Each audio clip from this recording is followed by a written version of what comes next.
बड़े बड़े तूफान थम जाते हैं जब आग लगे हो सीने में।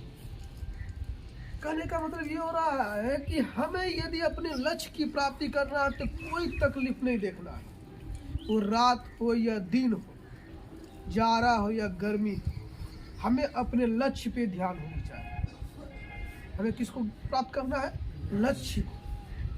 उसके लिए चाहे कुछ भी आ जाए, हमें उससे कोई फर्क पड़ने वाला नहीं।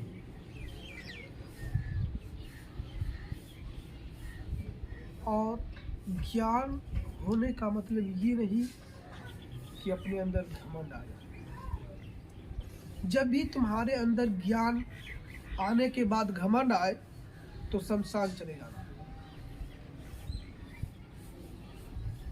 वहां जाके बैठ कर देखना तो समझ में आ जाएगा, फिर सारा घमंड चकनाचूर हो जाएगा। क्योंकि उस शमशान में अच्छे अच्छे घमंड वाले जो है उसी लकड़ी पे जल रहे हैं जिस लकड़ी पे तुम कल जलने वाले हो। किसी का घमंड कम आया, किसी का घमंड काम नहीं आया। छत को गुरूर था, छत को गुरूर था कि क्या है, हम छत है, हम जो है हम छत है, हमसे ऊंचा कोई नहीं है। एक मंजिल और बन गई, छत फर्श, उसका गुरूर खत्म। तो घमंड कभी नहीं आनी चाहिए। तूफान ज्यादा होती है तो कश्ती डूब जाती है, तूफान ज्यादा होती है तो कश्ती डूब जाती है, और घमंड ज्यादा होती है तो हस्ती डूब जाती है। इसलिए कभी भी ज्ञान अर्जित करो, ज्ञान की कमी नहीं। जितना अर्जित करोगे वो भी कम दिखाई पड़ेगा। लेकिन अपने अंदर क्या नहीं लाना है? घमंड को कभी आने नहीं देना है। घमंड आने पे तुम्हारी हस्तियां जो होती है, तुम्हारे अंदर जो मान सम्मान होते हैं, वो सारे के सारे क्या होने लगते हैं? डूबने, गिरने लग जाते हैं। इसलिए अपने अंदर क्या नहीं लाना चाहिए? घमंड नहीं लाना चाहिए। पढ़ने का पहला उद्देश्य क्या? हमें सबसे पहले एक सभ्य सामाजिक इंसान बनना चाहिए। ज्ञान अर्जित कर लेने के बाद हमें अपने अंदर घमंड नहीं लाना चाहिए।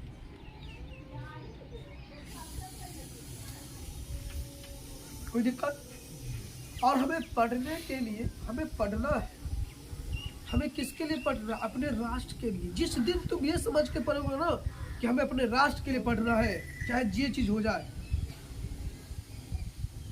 तुम्हारा मन कभी नहीं भटकेगा।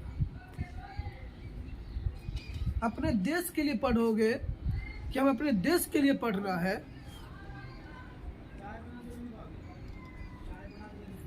तो कभी भी दिमाग जो तुम्हारा भटकता है तो कभी भी नहीं भटकेगा। हमेशा पढ़ने पे फोकस रहेगा।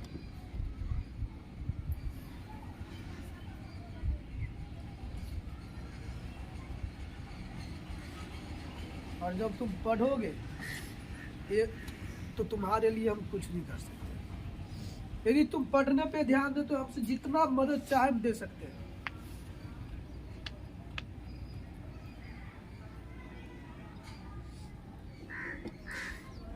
महफिल भी रोएगा, हर दिल भी रोएगा। डूबेगी कश्ती मेरी तो साहिल भी रोएगा। इतना प्यार बांटूंगा इस दुनिया में ए मेरे दोस्त कि मेरे मरने के बाद मेरे आशिक तो क्या मेरे कातिल भी रोएगा। यदि पढ़ोगे तब। हमसे जितना उम्मीद रखोगे हम उससे हद ज्यादा मदद करेंगे। लेकिन किसके लिए? केवल पढ़ने।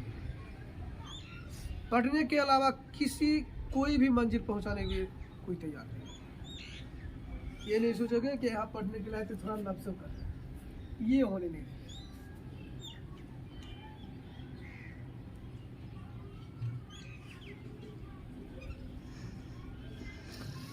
समझ आ रहा है? पता है इंटरटेनमेंट के लिए ज़िंदगी में थोड़ा सा चलते हैं, थोड़े बगीचे की सफ़र कर लें। नहीं, कई प्रकार के फूल भी मिलते हैं।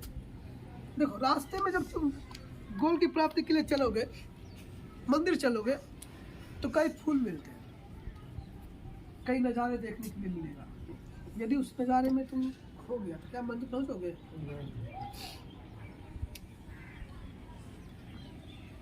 हर एक परीक्षा जो एग्जाम है वो तुम्हारा मंजिल है, हर एक एग्जाम। और उस एग्जाम में जो है, लड़कों के लिए लड़कियां और लड़कियों के लिए लड़का, ये एक नज़ारा है। जो इस नज़ारे में भटक गया, उलझ गया, समझ लो आओ के लाइफ बर्बाद हो जाएगा।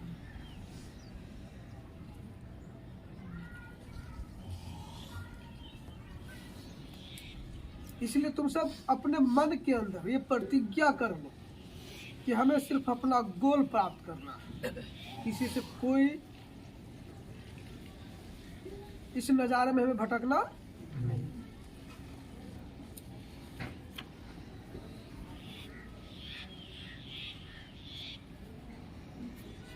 हंसना जो है ना, मुस्कुराना लड़कियों की अदा, जो क्या समझे सबसे बड़का घटना। देखते हैं, मान लिया पढ़ने गया नेताजी से मुस्कुरा दी बेचारी, देखो भाई इसीलिए कहते हैं मुस्कुराना लड़कियों की अदा है। उनका तो स्माइल करना है जी। देखो, फूल और बगीचे में खिले रहते तो उनका तो खिलना है, ठीक नहीं? अब फूल अपन होता है, वो कहीं भी चल देते हैं, चल देते कि नहीं चल देते? सबसे दिल लगाना उनकी अदा, उनकी जो फितरत, सबसे दिल लगा उनकी क्या है? फितरत है। हमने खाम रखा उनको खुदा बैठा। इन सब से दूर रहने का प्रयत्न करना है। तुम अपने अंदर, मन के अंदर, जब लक्ष्य की प्राप्ति के लिए चलते हो तो अपने मन के अंदर ये बैठाना, ये प्रतिज्ञा करो कि हमको किसको प्राप्त करना है? लक्ष्य ध्यान दो। महाभारत देखे हो? महाभारत नहीं देखे हो? क्या क्यों नहीं देखा? महाभारत देखते होगे तो उनमें एक गुरु थे, द्रोणाचार्य। उनके यहाँ राजा महाराजा के बेटे पुत्र पढ़ा करते थे। इंद्रधनुष जो है शास्त्र की विद्या दी जाती थी।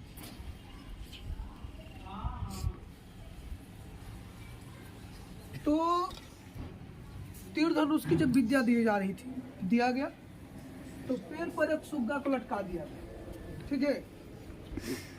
और लोगों को कहा कि अब लक्ष्य साधित। सारे राजपुत्र एक लक्ष्य साधने लगे। सबसे गुरुजी पूछ रहे थे कि तुमको क्या दिखता है? तो बोलता है कि पेड़ की पत्तियां दिख रहा है, उसे साफ कर दिया। फिर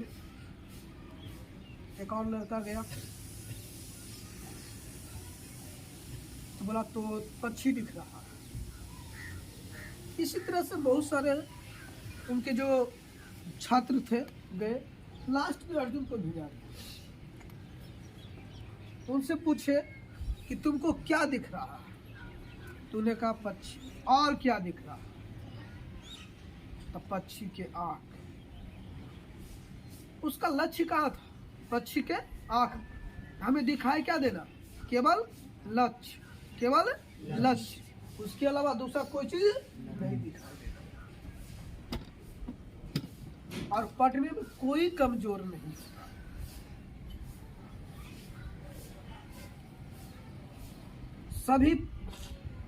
सभी के अंदर टैलेंट होता है, लेकिन वो अपने आप को न कमजोर समझ लेगा। हम तो पढ़ने में कमजोर हैं, हमको सही से पढ़ने नहीं आता। नहीं, अपने मन के हौसले को टूटने मत दो। अपने मन के हौसलों को बनाए रखो।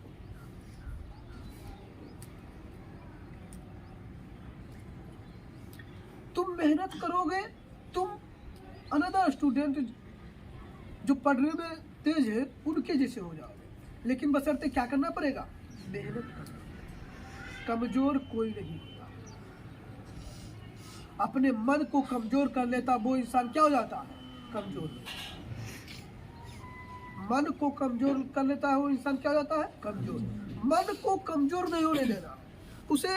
जो इंसान अपने मन को कमजोर कर लेता है वो इंसान कमजोर हो जाता है। ये बात है।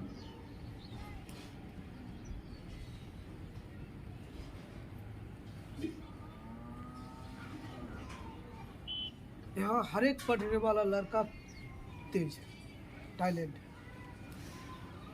लेकिन बशर्ते उसे मन में क्या बनाना होगा? उन सारे नेगेटिविटी को क्या करना पड़ेगा? हटाना पड़ेगा और उससे मेहनत करना पड़ेगा।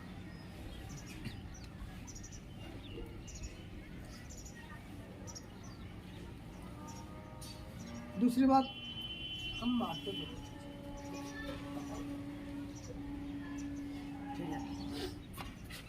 नहीं पढ़ने वाले के लिए तो हम बहुत मारते हैं, अब पढ़ने वाले के लिए तो है बहुत।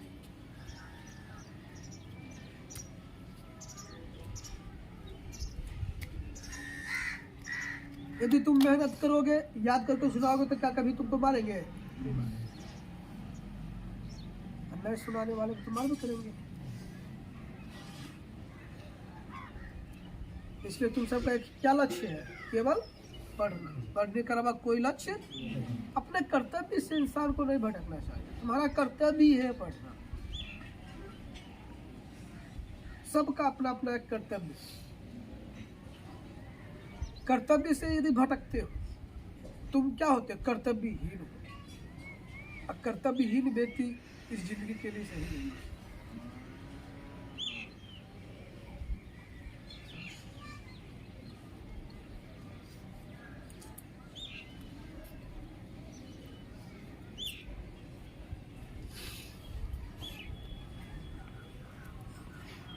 कोई दिक्कत?